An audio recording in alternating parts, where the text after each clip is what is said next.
اعوذ باللہ من الشیطان الرجیم بسم اللہ الرحمن الرحیم اللہم صلی علی سیدنا و مولانا محمد وعلی آل سیدنا و مولانا محمد وبارک وسلم وصلو علیہ. ہزاروں کروڑوں درود و سلام نبی کریم رؤوف الرحیم سرکار مدینہ سرور قلب و سینہ جناب حضرت محمد مصطفیٰ صلی اللہ علیہ وآلہ وسلم کی ذات بابرکات پر. ناظرین و سامعین، آپ دیکھ رہے ہیں رمضان المبارک کی خصوصی ٹرانسمیشن شان ماہ رمضان. میں ہوں آپ کا اپنا میزبان حافظ محمد ظہیر احمد. ناظرین کرام، اللہ تعالیٰ کا کروڑا احسان ہے کہ اللہ رب العزت نے ہمیں یہ ماہ رمضان المقدس کا مہینہ ایک بار پھر نصیب فرمایا. یہ اللہ تعالیٰ کا احسان ہے کیونکہ اللہ تعالیٰ نے یہ ہمیں بخشش کا مہینہ، یہ ڈھیروں نیکیاں کمانے والا مہینہ، یہ ایک نفل کے بدلے فرض کا ثواب ملنے والا مہینہ، ایک نیکی کے بدلے 700 نیکیوں سے زائد نیکیوں کا ثواب ملنے والا مہینہ، یہ اتنی عظمتوں والا مہینہ ہے کہ اللہ تعالیٰ نے ہمیں یہ ایک بار پھر نصیب فرمایا ہے. اور اگر ہمیں یہ مہینہ مل گیا ہے تو ہمیں اس مہینے سے فائدہ کیسے اٹھانا ہے. صحابہ اکرام کیسے فائدہ اٹھاتے تھے، ہم نے اس مہینے سے محبت کیسے کرنی ہے، کیونکہ یہ مہمان مہینہ ہے، اللہ تعالیٰ کا مہینہ ہے، مہمان مہینہ ہے. یہ 11 مہینے کے بعد مہینہ آتا ہے. تو ایک چیز ہے کہ اگر ہمارے گھر میں کوئی مہمان آ جائے، ہمارا کوئی عزیز آ جائے، بڑا پیارا آ جائے، تو ہماری کوشش کیا ہوتی ہے کہ ہم اسے اچھا اچھا کھانا کھلائیں، اچھی جگہ پہ بٹھائیں، اچھا بستر دیں، اس کی خدمت کریں، اس کے پاس بیٹھیں، اس کے ساتھ باتیں کریں. لیکن یہ جو مہمان ہے یہ کیا لے کر آیا ہے ہمارے پاس؟ یہ ہماری بخشش لے کر آیا ہے، ہماری گناہوں کی تلافی لے کر آیا ہے. ہم گناہوں سے معافی مانگیں گے، ہمارے گناہ معاف کرائے گا یہ مہمان. اگر ہم اپنی بخشش مانگیں گے تو یہ ہماری بخشش کروائے گا یہ مہمان. اگر ہم اللہ تعالیٰ کی رحمت مانگیں گے تو یہ یقیناً جو ہے اللہ تعالیٰ کی رحمت ہمیں دلائے گا، ہمیں رحمت عطا فرمائے گا. یہ چیزیں ہمارے لیے بہت ہی اہم ہیں، ہم نے اس کی قدر کرنی ہے. اور اس جو ٹرانسمیشن ہے اس کا مقصد بھی یہی ہوتا ہے کہ ہم جو ہے اپنے ناظرین تک جو ہے وہ دین کی بات، اہم بات جو ہے، مسائل ہوں، صحابہ کرام کا جذبہ ہو، رمضان سے محبت ہو، حضور کی محبت ہو، وہ ہم آپ تک پہنچاتے ہیں. آج کا جو ہمارا موضوع ہے وہ بھی یہی ہے کہ حضور علیہ الصلوۃ والسلام رمضان اور مبارک سے کتنی محبت فرمایا کرتے تھے، صحابہ کرام کتنی محبت فرمایا کرتے تھے. اس موضوع پر گفتگو کرنے کے لیے جو شخصیت ہمارے مہمان ہمارے ساتھ موجود ہیں، جناب حضرت علامہ مولانا زین عطاری صاحب، بہت شکریہ آپ کا، آپ ہمارے پروگرام میں تشریف لائے. اور ان کے ساتھ ساتھ جناب محمد فیضان علی عطاری صاحب، آپ ہمارے ساتھ موجود ہیں. میری دعا ہے کہ اللہ تعالیٰ ان کو جس طرح یہ دین کی بات کرتے ہیں، اللہ تعالیٰ ان کو ہمیشہ آخری سانس تک دین کی بات کرنے والا بنائے. بہت شکریہ فیضان صاحب، آپ بھی ہمارے پروگرام میں تشریف لائے. علامہ صاحب، میں آپ کی طرف چلتا ہوں کہ دیکھیں رمضان المبارک کا مہینہ جاری ساری ہے، تو رمضان المبارک کی رونقیں بھی ماشاءاللہ باکمال ہیں. ظاہری سی بات ہے کہ آپ بھی دیکھتے ہیں مساجد میں رونقیں لگ جاتی ہیں، محلے میں، بازاروں میں. خاص طور پر افطاری کا وقت ہے، اب افطاری کے وقت آپ جو ہے سموسوں والی جو ہے نا ریڑھیوں پہ، فروٹ والی ریڑھیوں پہ، یعنی کہ ہر بندہ جو ہے وہ اپنی استطاعت کے مطابق افطاری کا سامان بھی لیتا ہے، محبت بھی کرتا ہے. لیکن حضور علیہ الصلوۃ والسلام رمضان و مبارک سے کیسے محبت فرمایا کرتے تھے؟ ایک دوسری بات یہ ہے کہ حضور علیہ الصلوۃ والسلام کی زندگی میں کتنے ماہ رمضان مبارک ہیں؟ نحمده ونصلي ونسلم على رسوله الكريم اما بعد فاعوذ بالله من الشیطان الرجیم بسم اللہ الرحمن الرحیم. حافظ صاحب، آپ کا سوال بہت اہمیت کا حامل ہے.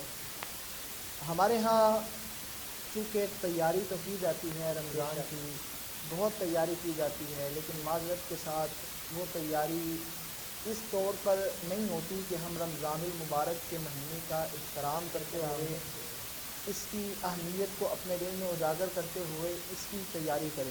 بلکہ ہماری تیاری یہ ہوتی ہے کہ ہم اپنا سودا سلف پورا کرتے ہیں، ہم کھانے پینے کی اشیاء، خود و نوش کی اشیاء اس کا اہتمام کرتے ہیں، جوتے کپڑے ان چیزوں کا اہتمام کرتے ہیں. پہلے تو رمضان میں اس میں گزر جاتا ہے کہ جی ہم نے پکوڑے بنانے ہیں، سموسے بنانے ہیں، یہ چیز بنانی ہے. جب 10 رمضان مبارک کے دن گزر جاتے ہیں اس کے بعد عید کی تیاریوں میں لگ جاتے ہیں.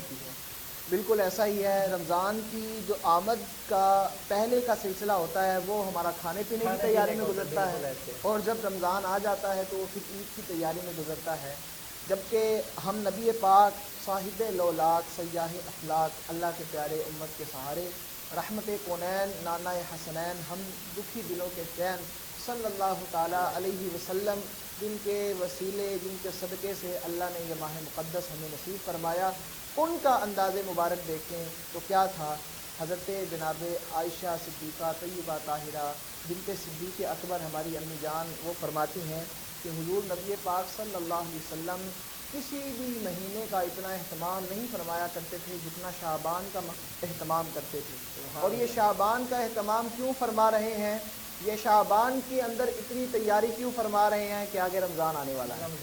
یہ رمضان کی آمد کی خوشی منا رہے ہیں حضور، اور تیاری فرما رہے ہیں. کس انداز میں؟ حضرت عائشہ صدیقہ طیبہ طاہرہ رضی اللہ تعالی عنہا فرماتی ہیں کہ حضور نبی پاک صلی اللہ علیہ وسلم رمضان کے آمد سے قبل ہی شعبان میں کثرت سے روزے رکھا کرتے تھے، بلکہ سب مہینوں میں سے رمضان کے بعد سب مہینوں میں سے زیادہ روزے وہ شعبان کے اندر رکھا کرتے تھے. کیوں؟ یہ تیاری ہو رہی ہے، رمضان کے آنے کی تیاری ہو رہی ہے. بلکہ یہ تو شعبان کا جو ہے وہ فرمایا گیا، بلکہ اس سے قبل اگر ہم رجب کا مہینہ دیکھیں جو ابھی رمضان کی آمد سے 2 ماہ قبل رجب کا مہینہ ابھی آتا ہے، تو حضور نبی پاک صلی اللہ علیہ وسلم کی ایک دعا احادیث طیبات کے اندر ہمیں ملتی ہے. وہ دعا کیا ہے؟ جناب انس بن مالک خادم رسول صلی اللہ تعالیٰ علیہ وسلم فرماتے ہیں کہ نبی پاک صلی اللہ علیہ وسلم جب رجب کا مہینہ پا لیتے، جب رجب کا مہینہ آ جاتا تو حضور ایک دعا کیا کرتے تھے. وہ دعا یہ ہوتی تھی: اللہم بارک لنا فی رجب و شعبان وبلغنا رمضان. مولا کریم ہمارے رجب کے مہینے میں بھی برکت دے، ہمارے شعبان کے مہینے میں بھی برکت عطا فرما، اور ہمیں رمضان دیکھنا نصیب فرما. سبحان اللہ. یعنی کہ یہ دعا مانگی جا رہی ہے، یہ دعا مانگی جا رہی ہے، یہ دعا مانگی جا رہی ہے. اپنے امتیوں کو بتلایا جا رہا ہے کہ ابھی یہ رجب کا مہینہ جو ہے یہ رمضان کی آمد کی خوشخبری سنا رہا ہے، شعبان کا مہینہ رمضان کی آمد کی خوشخبری سنا رہا ہے، اور آگے رمضان آنے والا ہے تو مولا سے دعا کی جا رہی ہے مولا ہمیں رمضان دیکھنا نصیب فرما. یہاں پر ایک میں چھوٹا سا ایک نقطہ جو ہے وہ عرض کروں گا. حضور نبی پاک صلی اللہ علیہ وسلم وہ ہستی ہیں کہ جن کا آگے کے معاملات پر مطلع ہونا ہمارا عقیدہ ہے کہ حضور آگے کا علم بھی رکھتے ہیں، بلکہ جو خبریں ہونے والی ہیں قیامت تک کی خبروں کا علم رکھتے ہیں. یہ الگ سے ایک ٹاپک ہے. تو حضور نبی پاک صلی اللہ علیہ وسلم نے برکت کی دعا کی. ہمارے اور آپ جیسا کوئی شخص ہو، میں ہوں، آپ ہیں، ہم رمضان کی آمد کی دعا کریں کہ اللہ ہمیں رمضان دیکھنا چاہیے. ہماری دعا بنتی ہے کہ ہمیں پتہ نہیں ہے آج ہم زندہ ہیں، آج ہم زندہ ہیں، کل ہم زندہ نہ ہوں. تو رجب کے اندر دعا کرنا ہمارا بنتا ہے کہ یا اللہ ہمیں رمضان برکتوں والا مہینہ دکھا دے. شعبان کے اندر دعا کرنا بنتا ہے یا اللہ ہمیں رمضان برکتوں والا مہینہ دکھا دے. لیکن حضور نبی پاک صلی اللہ علیہ وسلم جو جنگ بدر سے ایک دن پہلے ہی یہ خبر دے دیں کہ اس جگہ پر فلاں کافر مرے گا، اس جگہ پر فلاں کافر مرے گا، یہاں کل فلاں مرا پڑا ہوگا، جن کو ہر ایک کی موت کی خبر ہے، ان کو اپنے بھی اس دنیا سے جانے کی خبر ہے، لیکن باوجود اس کے اللہ سے رمضان مانگ رہے ہیں. کیوں؟ امت کو بتلانے کے لیے کہ دیکھ لو میرے امتیوں، میرے غلاموں، یہ کوئی عام مہینہ نہیں ہے، یہ بڑا برکتوں والا، بڑی عظمتوں والا مہینہ ہے، اس کو سستی کے اندر نہ گزار دینا. تو حضور نبی پاک صلی اللہ علیہ وسلم کی رمضان سے محبت کی کیفیت اور عالم کو دیکھنا ہو تو یہ دعا ہمارے لیے ایک نمونہ ہے کہ حضور کس قدر رمضان سے محبت کیا کرتے تھے، کس قدر رمضان کی چاہت حضور کے دل میں تھی. دعائیں مانگ رہے ہیں کہ مولا ہمیں رمضان دکھا دے. اس کے بعد جب پھر رمضان کا مہینہ قریب آتا، رمضان قریب آنے والا ہوتا، شعبان کا مہینہ گزر جاتا اور رمضان کا چاند جو ہے وہ حضور دیکھتے، اس کا استقبال کس انداز میں فرماتے تھے. یہ رمضان کی محبت حضور سے دیکھیے، حضور کس طرح رمضان سے محبت. شہر اللہ ہے نا، اللہ کا مہینہ ہے. جب اللہ سے محبت ہے تو اللہ کے مہینے سے بھی محبت ہے. جب اللہ سے محبت، ہاں، اس کی ہر چیز اچھی لگتی ہے. مولا کا مہینہ ہے تو اللہ سے محبت کی وجہ سے ہی مولا کے مہینے سے محبت ہے کہ اس میں اس کی رحمتوں کا، برکتوں کا نزول ہوتا ہے. حضور نبی پاک صلی اللہ علیہ وسلم اپنے اصحاب کو خوشخبریاں سنایا کرتے تھے. کس بات کی خوشخبریاں تھی؟ کیا تھی وہ خوشخبریاں؟ فرمایا کہ قد جاءکم رمضان، اے میرے غلاموں سن لو رمضان آنے والا ہے، شہر مبارک، مہینہ بڑی برکتوں والا ہے، افترض علیکم صیامہ، اللہ نے روزے تم پر فرض کیے ہیں، تفتح فیہ ابواب الجنہ، ایسے نہ گزار دینا، اس کو اسی طرح سستی میں نہ گزار دینا، فرمایا کہ اس میں اللہ جنتوں کے دروازوں کو کھول دیتا ہے، وتغلق فیہ ابواب او تغلق فیہ ابواب الجحیم، جہنم کے دروازوں کو بند کر دیا جاتا ہے، وتغل فیہ الشیاطین، سب سے بڑا تمہارا دشمن جو تمہیں نیکیاں کرنے سے روکتا ہے، تمہیں بہکاتا ہے، تمہیں گناہوں کی طرف راغب کرتا ہے، نیکیوں میں رکاوٹ بنتا ہے، جس کے ہیلے بہانے ہوتے ہیں تمہیں کسی نیک عمل سے روکنے میں، اس بدترین دشمن کو، کھلے دشمن کو بھی اللہ تمہاری آسانی کے لیے جکڑ دیتا ہے کہ میرے بندے جو ہیں وہ میری عبادت اچھے طریقے سے کر سکیں، احسن انداز میں میری عبادت کر سکیں۔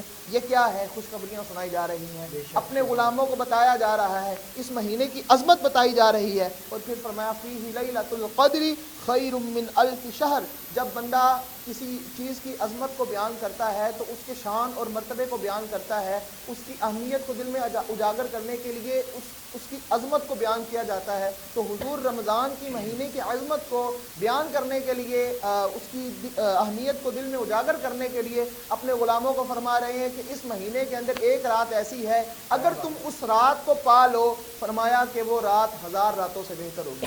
سبحان اللہ، اس ایک رات میں عبادت گویا 1000 راتوں سے بہتر عبادت کرنا ہوگا۔ تو یہ حضور صلی اللہ تعالیٰ علیہ وسلم اپنے غلاموں کو اس مہینے کی محبت نہ صرف اجاگر کر رہے ہیں بلکہ اس کی عظمت کو بھی حضور بیان فرما رہے ہیں، اور یہ حضور کی محبت تھی اس مہینے کے ساتھ، حضور کا اس مہینے کے ساتھ پیار تھا۔ اسی طرح حضور صلی اللہ تعالیٰ علیہ وسلم کی ایک اور جو ہے وہ روایت اگر میں آپ کو بیان کروں تو نبی پاک صلی اللہ تعالیٰ علیہ وسلم اس مہینے کی عظمت کو کس طرح بیان فرما رہے ہیں۔ اس مہینے کے بارے میں فرمایا من فطر فیہ صائما کان مغفرۃ لذنوبہ، کہ جو شخص اس مہینے کے اندر کسی ایک بندے کو افطاری کرواتا ہے، فرمایا وہ اس کے گناہوں سے کفارے کا ذریعہ بن جاتی ہے، فرمایا وعتق رقبتہ من النار، اور جہنم سے آزادی کا پروانہ اس کے لیے ہو جاتا ہے، وکان لہ مثل اجرہ من غیر ان ينتقص من اجرہ شیء، فرمایا کہ بندہ افطاری جس کو کرواتا ہے، جس بندے کو افطاری کروائی، اس کی مثل اللہ اس افطاری کروانے والے کو بھی ثواب عطا فرماتا ہے۔ روزہ اس بندے نے رکھا، فرمایا ثواب اس کو بھی ملے گا، لیکن فرمایا کہ وہ ثواب میں کمی اس کے ثواب میں کمی اللہ نہیں فرمائے گا، اللہ کی رحمت بہت بڑی، فرمایا اس کے ثواب میں اللہ کمی نہیں فرمائے گا۔ صحابہ نے عرض کیا یا رسول اللہ، ہر بندہ ہم میں سے یہ اتنی استطاعت والا نہیں ہے کوئی افطاری کروائے، ہر بندہ جو ہے وہ طرح طرح کے انواع و اقسام کے پھل رکھے، طرح طرح کی نعمتوں کو لوگوں کے سامنے پیش کرے اور افطاری کروائے، تو حضور نبی پاک صلی اللہ علیہ وسلم نے فرمایا یؤتی اللہ ھذا الثواب من فطر صائما علی تمر او شربۃ ماء او مذقۃ لبن، فرمایا کہ اللہ یہ ثواب ہر اس شخص کو دے گا جو ایک کھجور سے افطاری کروا دے، فرمایا کچھ بھی نہیں ہے ایک کھجور سے افطاری، فرمایا اللہ یہ ثواب ہر اس شخص کو عطا فرمائے گا کہ جو ایک گھونٹ پانی کے ساتھ کسی کو افطاری کروا دے، فرمایا اللہ ہر اس شخص کو یہ ثواب دے گا جو ایک چسکی دودھ کے ساتھ کسی کو افطاری کروا دے۔ یہ حضور اس مہینے کی عظمت کو بیان کر رہے ہیں، اس کے اندر ملنے والی نعمتوں برکتوں کو بیان کر، کیوں؟ تاکہ دلوں کے اندر اس مہینے کی عظمت اجاگر ہو۔ اور آخری جو اس میں فرمایا اپنے غلاموں کو اس کی طرف راغب کرنے کے لیے فرمایا وَهُوَ شَهْرٌ أَوَّلُهُ رَحْمَةٌ، یہ وہ مہینہ ہے کہ جس کا پہلا حصہ رحمت ہے، وَأَوْسَطُهُ مَغْفِرَةٌ، درمیانہ حصہ مغفرت ہے، وَآخِرُهُ عِتْقٌ مِّنَ النَّارِ، فرمایا آخری حصہ آتا ہے جہنم سے آزادی کا پروانہ لے کر آتا ہے، وَمَنْ خَفَّفَ عَنْ مُلُوكِهِ غَفَرَ اللَّهُ لَهُ، فرمایا جو اس مہینے کے اندر اپنے ماتحتوں پر نرمی کرتا ہے، فرمایا اللہ اس کی بخشش فرما دیتا ہے اور اس کو جہنم سے آزاد فرما دیتا ہے۔ سبحان اللہ۔ علامہ صاحب ابھی گفتگو جاری رہے گی، وقت ایک چھوٹے سے بریک کا، بریک کے بعد دوبارہ پھر آپ کی خدمت میں حاضر ہوتے ہیں۔ زکی برادرز کی فخریہ پیشکش، بزنس کلاس ڈائیو ایکسپریس، قصور سے اسلام آباد راولپنڈی، پرسکون ماحول، آرام دہ، تیز تر اور محفوظ۔ Phone number 0300 9465 990۔ Zaki brothers Daewoo bus service, Shahbaz Khan road, Kashmir Chowk, Kasur. جی ناظرین بریک کے بعد دوبارہ پھر آپ کی خدمت میں حاضر ہیں. جیسے کہ آپ علامہ صاحب کی گفتگو سماعت فرما رہے ہیں تو یہ بڑی ایک حقیقت بات ہے کہ ہم علماء کرام کے پاس بیٹھے نا تو ہمیں ان باتوں کا پتہ چلتا ہے کہ حضور علیہ الصلوۃ والسلام رمضان المبارک سے کیسے محبت فرمایا کرتے تھے, حضور علیہ الصلوۃ والسلام کیسے جو ہے وہ عبادات کرتے تھے. تو یہ ساری چیزیں ابھی ہم نے یہ بھی جاننا ہے کہ حضور علیہ الصلوۃ والسلام جو ہے عبادت سے کیسے محبت فرمایا کرتے تھے, نمازیں کیسے پڑھتے تھے. لیکن ہمارے ساتھ جو ہے فیضان علی اتاری صاحب موجود ہیں, میں ان سے گزارش کرتا ہوں کہ وہ حضور علیہ الصلوۃ والسلام کی بارگاہ میں حاضری لگوائیں. جی فیضان علی اتاری صاحب. صلی اللہ علیہ رسول اللہ وسلم علیک یا حبیب اللہ.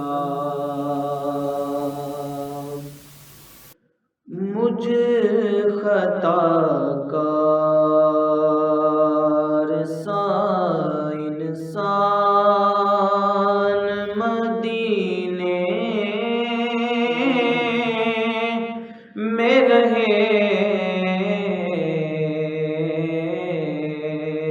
مجھ خطا کار انسان مدینے میں رہے,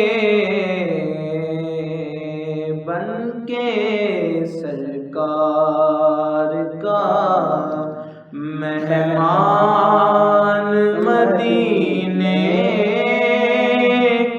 میں رہے,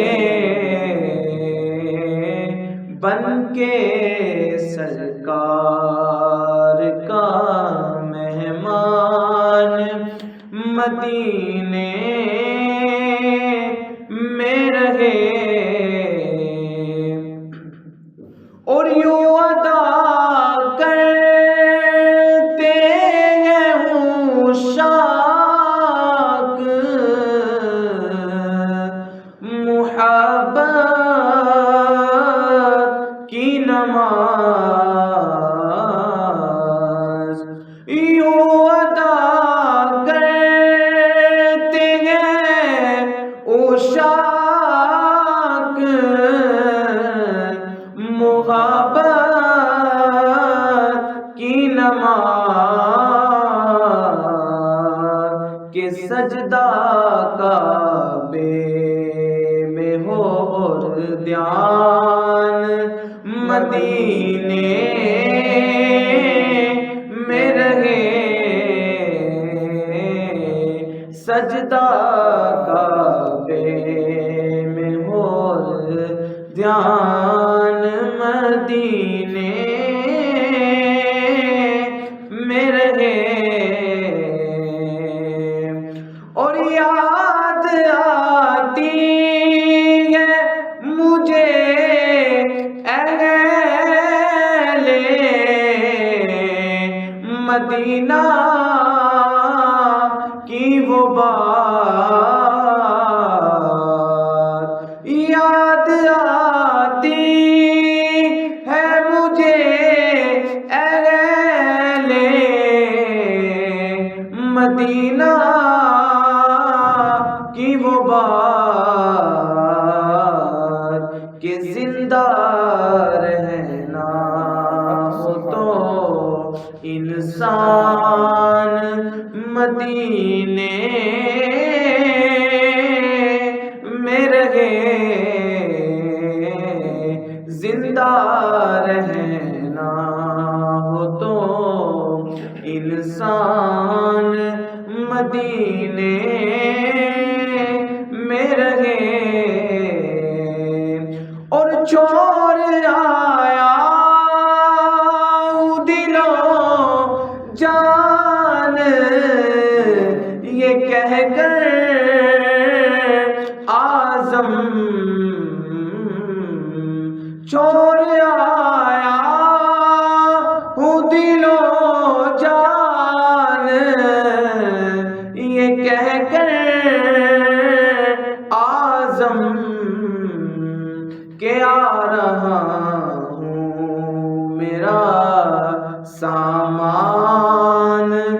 مدینے میں رہے کہ آ رہا ہوں میرا سامان مدینے میں رہے بن کے سرکار کا مہمان مدینے میں رہے۔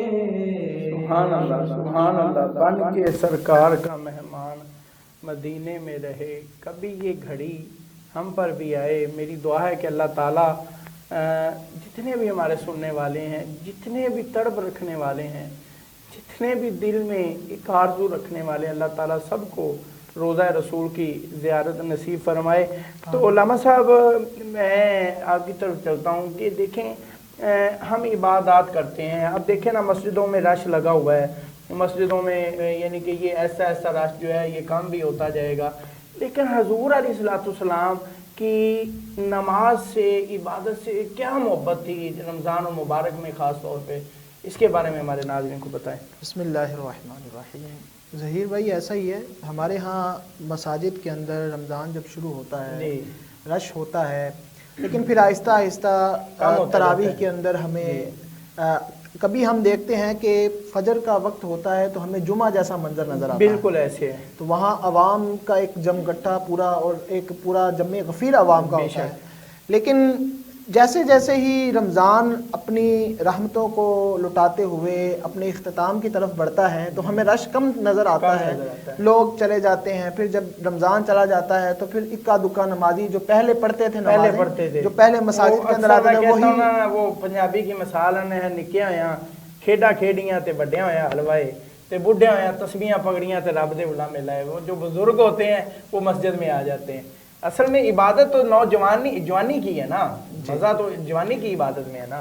بس اس طرح ہی ہے کہ ہمارے ہاں شروع کے اندر استقامت نہیں ہے، ایک عبادت شروع کی جاتی ہے یا ایک کام شروع کیا جاتا ہے، پھر اس میں استقامت والا پہلو جو ہے وہ ہم اپنے اندر نہیں لے کر آتے، جبکہ حضور نبی پاک صلی اللہ علیہ وسلم کی عبادت اور پھر اس میں استقامت کیسی تھی، جبکہ خود وہ سید المعصومین ہیں، حضور کا عبادت کا معمول جو تھا وہ ایسا تھا کہ سارا سال ہی حضور عبادت کیا کرتے تھے، نماز تہجد کی پابندی کرنا، بلکہ حضور علیہ السلام پر نماز تہجد فرض تھی، وَمِنَ اللَّيْلِ فَتَهَجَّدْ بِهِ نَافِلَةً لَكَ۔ قرآن کی اس آیت سے بھی علماء نے استنباط اور استدلال کیا ہے کہ حضور علیہ السلام پر نماز تہجد فرض حضور ادا کیا کرتے تھے، امت پر نفل ہے، امت کے لیے یہ پڑھنا نفل ہے، لاڈلی عبادت ہے، لاڈلی عبادت ہے، پڑھے تو کوئی ثواب ہے اور پڑھنی چاہیے۔ بڑا ہی اس وقت جو ہے وہ اللہ کی رحمتوں کا نزول ہوتا ہے۔ کسی نے کہا تھا ادی راتی رحمت ربی کرے بلند آوازہ، بخشش منگن والیاں تائی کھلا ہے دروازہ۔ جب ہم اٹھیں تو نماز تہجد سحری کے اندر جب ہم اٹھیں تو نماز تہجد بھی پڑھ لیا کریں، وقت بھی ہوتا ہے، وقت ہوتا ہے، 10-15-20 منٹ اگر زیادہ لگیں تو ہم نماز تہجد کی بھی اپنی عادت بنائیں، تاکہ یہ عادت ہماری 30 دن جب ہم رمضان میں پڑھیں یا 20 دن رمضان میں پڑھیں تو بعد میں بھی ہماری ایک عادت بن جائے۔ اور ہم نے دیکھا ہے کہ جو بندہ تقریباً 20-25 دن یہ اس طرح مسلسل عبادت کرتا ہے یا تہجد کے لیے اٹھتا ہے، وہ رمضان کے بعد بھی اس ٹائم اس کی آنکھ کھل جاتی ہے، وہ پڑھے یا نہ پڑھے اس کی آنکھ کھل جاتی ہے، پھر وہ بندہ خود سستی کر جائے تو وہ ایک الگ بات ہے۔ حضور علیہ السلام کا عبادت کا معمول یہ ہوتا تھا کہ حضور حضرت عائشہ صدیقہ، یہ ہماری امی جان نے بڑا حضور کے احوال کو بیان کیا ہے، ہم تک ایک حضور کی عادات، حضور کی عبادات کو پہنچانے میں ان کا بہت بڑا کردار ہے، اور دین کے اندر بہت زیادہ ایک روایات کا حصہ جو ہے ان سے ہم تک پہنچا ہے۔ اللہ ان پر رحمت کرے، اللہ ان کے صدقے ہماری مغفرت فرمائے۔ تو یہ فرماتی ہیں کہ حضور عمومی حالات میں جب رمضان کے علاوہ بھی عبادت کرتے تھے تو ساری ساری رات کھڑے رہتے، حتیٰ تورمت قدم، آپ کے قدمین کے اندر سوزش ہو جایا کرتی، سوج جایا کرتے تھے۔ تو یہ عادت تھی ایک حضور کی عبادت کے حوالے سے۔ لیکن رمضان کے اندر کیا ہوتا تھا، یہی مومنوں کی امی جان حضرت عائشہ صدیقہ طیبہ طاہرہ فرماتی ہیں کہ اذا دخل رمضان تغیر لونہ، جب رمضان کا مہینہ آتا تو حضور اکرم صلی اللہ علیہ وسلم کے چہرہ مبارک کا رنگ بدل جایا کرتا تھا، متغیر ہو جایا کرتا تھا۔ کیوں علماء نے لکھا ہے؟ اس بات کی وجہ سے کہ اللہ پاک کی یہ جو نعمت ہمیں ملی ہے کہیں بیماری کی نظر نہ ہو جائے، کہیں میں جو ہے وہ بستر پر نہ آ جاؤں اور رمضان کا مہینہ گزر جائے اپنی رحمتوں کو لٹاتا ہوا اور میں اس کی برکتیں نہ سمیٹ سکوں۔ اس وجہ سے حضور علیہ السلام پریشان ہوا کرتے تھے کہ میں کہیں عبادت میں میری کمی نہ آ جائے، میں زیادہ عبادت کروں۔ یہ پریشانی تھی حضور کی۔ حضور کے چہرہ انور کا رنگ کا بدلنا یہ عبادت میں کمی کی پریشانی کی وجہ سے تھا، اس خوف کی وجہ سے تھا کہ کہیں عبادت مجھ سے رہ نہ جائے۔ اللہ کو راضی کرنا، اللہ کی عبادت کرنا، اللہ کے آگے گڑ گڑانا، اللہ سے دعائیں کرنا، یہ رہ نہ جائے۔ پھر حضرت عائشہ فرماتی ہیں وَقَثُرَتْ صَلَاتُهُ، حضور کثرت سے نمازیں پڑھا کرتے تھے، وَابْتَهَلَّ فِي الدُّعَاء، دعاؤں کے اندر گڑ گڑایا کرتے تھے، وَأَشْفَقَ مِنْهُ، عاجزی اختیار کیا، رویا کرتے تھے دعاؤں کے اندر۔ آپ دیکھیے سید المعصومین ہیں، امت کا بہت بڑا بوجھ آپ کے کاندھوں پر ہے، بار نبوت بھی کاندھوں پر ہے، اللہ کے لاڈلے ہیں، اللہ کے پیارے ہیں، اللہ کے محبوب ہیں، جن کی وجہ سے اللہ پاک اپنے جو ہے کئی قوانین کو بدل دیتا ہے، ان کی دعاؤں کے صدقے اللہ کئیوں کی بخشش فرماتا ہے۔ لیکن کیا عالم کیا ہے، فرمایا چہرے کا رنگ بدل جاتا ہے، دعائیں زیادہ ہو جاتی ہیں، دعاؤں میں گڑ گڑانا حضور شروع فرما دیتے ہیں۔ رمضان کے علاوہ بھی کرتے ہیں لیکن رمضان میں دعائیں زیادہ شروع ہو جاتی ہیں، عبادتیں زیادہ ہو جاتی ہیں۔ یہ کیا تھا؟ اللہ کی محبت تھی اور اپنی امت کو یہ بتلانا تھا کہ یہ عام مہینہ نہیں، اس مہینے کی قدر کرنا، اس مہینے کے اندر اس کو ایسے ہی نہ گزار دینا۔ اسی طرح حضرت عائشہ فرماتی ہیں کہ جب رسول اللہ صلی اللہ علیہ وسلم رمضان کا مہینہ پا لیتے۔ علامہ صاحب ابھی جو ہے نا گفتگو ہماری جاری رہے گی، وقت ہوا ایک چھوٹے سے بریک کے بعد دوبارہ پھر آپ کی خدمت میں حاضر ہوتے ہیں۔ زکی برادرز کی فخریہ پیشکش، بزنس کلاس ڈائیو ایکسپریس، قصور سے اسلام آباد راولپنڈی، پرسکون ماحول، آرام دہ، تیز تر اور محفوظ۔ Phone number 0300 9465 990۔ Zaki brothers Daewoo bus service, Shahbaz Khan road, Kashmir Chowk, Kasur. حضرت عائشہ صدیقہ حضور علیہ السلام کی زوجہ مبارکہ طیبہ طاہرہ فرماتی ہیں کہ حضور علیہ السلام جب رمضان کا مہینہ آتا تو حضور کمر بستہ ہو جایا کرتے، کمر باندھ لیا کرتے۔ کس لیے؟ عبادت کے لیے، عبادت کے لیے کمر باندھ لیا کرتے۔ پھر فرمایا کہ ثم لم یأتی فراشہ حتی ینسلخ، فرمایا کہ پھر تب تک بستر پر نہیں آتے تھے جب تک رمضان ختم نہیں ہو جاتا۔ یہ حضور کی استقامت تھی۔ وہ آپ نے جو بات کی تھی نا کہ شروع میں عبادت ہے، درمیان میں سارا چھوڑ دیا، پھر آخری دن آیا تو پھر لوگ سارے اکٹھے ہو گئے آگے جی اب چاند نظر آ گیا، چلو جاندی بار دی چڑھی نا ایک باری برکتیں لے لیں۔ تو اس طرح نہیں تھا، بلکہ حضور علیہ السلام یہ ہوا ہے کہ شاید رمضان کا مہینہ عبادت کا مہینہ ہے، باقی جو ہے نہیں ہے، ایسا نہیں ہے، بلکہ رمضان ہماری یہ پریکٹس کا مہینہ ہے۔ فرمایا کہ اللہ نے روزے فرض کیے تاکہ تم لعلکم تتقون، تاکہ تم پرہیزگار بن جاؤ۔ ہماری پرہیزگاری کی پریکٹس کا مہینہ یہ رمضان المبارک ہے۔ اگر ہمیں رمضان کے جانے کے بعد ہماری اتنی بھی عادت نہ بنے کہ ہم 5 وقت کے نمازی بن جائیں، ہماری اتنی بھی عادت نہ بنے کہ ہم حلال و حرام کی تمیز کرنے والے بن جائیں، ہماری اتنی بھی عادت نہ بنے کہ ہم باجماعت نماز پڑھنے والے بن جائیں، ہماری اتنی بھی عادت نہ بنے کہ ہم قرآن پاک پڑھنے والے بن جائیں، تو پھر ہمیں افسوس کرنا چاہیے اپنے آپ پر۔ اور اس روایت کو جو میں بیان کرنے لگا ہوں اپنے پیش نظر رکھنا چاہیے، صحیح روایت ہے، صحیح حدیث ہے۔ حضور علیہ السلام نے ممبر لگوایا، صحابہ کو بلایا، حضور پہلے زینے پر چڑھتے ہیں، فرماتے ہیں آمین، دوسرے زینے پر چڑھتے ہیں، فرماتے ہیں آمین، تیسرے زینے پر چڑھتے ہیں، فرماتے ہیں آمین۔ صحابہ نے عرض کیا یا رسول اللہ شفقت کیجئے، یہ کیا معاملہ ہے، پہلے کبھی ایسا نہیں ہوا۔ تو حضور علیہ السلام نے فرمایا آراد جبریل میرے پاس آئے اور آ کر انہوں نے کہا کہ یا رسول اللہ صلی اللہ علیہ وسلم، وہ شخص بدبخت ہے، وہ شخص ہلاک ہو جائے، اس شخص کے لیے ہلاکت ہو کہ جس بندے نے رمضان کا مہینہ پایا اور وہ اپنی بخشش نہ کروا سکا۔ تو میں نے کہا آمین۔ آپ یہ غور کیجئے گا کہ سید الملائکہ وہ ایک شخص کے لیے دعائے ہلاکت، دعائے ضرر کر رہے ہیں اور حضور سید عالم اس پر آمین فرما رہے ہیں۔ آپ اندازہ کیجئے۔ اور پھر فرمایا کہ وہ شخص ہلاک ہو جائے، وہ برباد ہو جائے، وہ شخص کہ جس کے سامنے آپ کا ذکر کیا گیا اور اس نے آپ پر درود نہ پڑھا. اور پھر آگے حضور نے فرمایا آمین. پھر تیسری مرتبہ جبرائیل امین نے پھر دعا کی کہ وہ شخص برباد ہو جائے، اس شخص کے لیے ہلاکت ہو کہ جس نے اپنے بوڑھے والدین کو پایا، بڑھاپے کے اندر پایا، ان کی خدمت کر کے وہ جنت نہ بنا سکا. فرمایا حضور نے پھر آمین کہا. تو یہ آپ اندازہ کیجئے حضور اس شخص کے لیے آمین کہہ رہے ہیں، اس کی جبرائیل کی دعا پر اس شخص کے لیے آمین کہہ رہے ہیں کہ جو رمضان کو ایسے ہی گزار دے، اپنی مغفرت کی، بخشش کی پرواہ نہ کرے. ہمیں اپنی اس کی پرواہ ہونی چاہیے، ہمیں اپنی دعاؤں کے اندر ان چیزوں کو شامل رکھنا چاہیے. ایک روایت میں آخر میں بیان کر کے اپنے موضوع کو سمیٹوں گا. جی انشاءاللہ میں ایک آخری روایت بیان کر کے اپنے موضوع کو سمیٹوں گا. حضور دعائیں کثرت سے کرتے تھے اور امت کو بھی تلقین فرمائی کہ چند کلمات سکھا کر گئے کہ یہ رمضان کے مہینے کے اندر کثرت سے یہ دعائیں امت میری کرتی رہے. وَاسْتَكْثِرُوا فِيهِ مِنْ أَرْبَعِ، فرمایا 4 چیزیں اس مہینے کے اندر زیادہ کرو. کون کون سی؟ فرمایا خصلتین ترضون بہما ربکم، فرمایا 2 چیزیں ایسی ہیں کہ جن سے تمہارا رب تم سے راضی ہو جائے گا.